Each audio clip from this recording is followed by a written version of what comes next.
નવસારીમાં આમ આદમી પાર્ટીએ પરિવર્તન યાત્રા યોજી ભગવાન બિરસા મુંડા સર્કલથી જૂના થાણા સુધી બાઇક રેલી યોજાઈ હતી, જેમાં પાર્ટીના નેતાઓ અને મોટી સંખ્યામાં કાર્યકર્તાઓ જોડાયા. આ યાત્રાનો મુખ્ય હેતુ સ્થાનિક પ્રશ્નોને ઉજાગર કરવાનો, રાજકીય પરિવર્તન લાવવાનો હતો. આ મુદ્દે સાંસદોની સંપત્તિમાં તોતિંગ વધારાને લઈને પણ આમ આદમી પાર્ટીએ ભાજપ પર આકરા પ્રહાર કર્યા.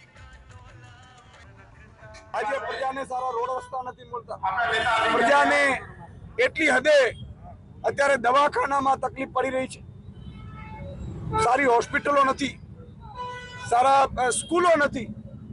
માત્ર ને માત્ર નવસારીની પ્રજાને વારંવાર ભાજપના નેતાઓ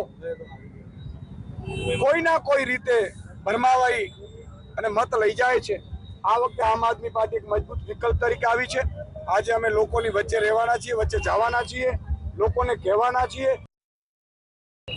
જે રીતે નવસારીની અંદર લોકોમાં અને અમારા કાર્યકર્તામાં ઉત્સાહ જોવા મળે છે, એ જોતા એવું લાગે છે કે નવસારીમાં પણ વિસાવદર વાળી થવાની છે. આવક છેલ્લા 10 વર્ષમાં 300% આવક વધી ગઈ.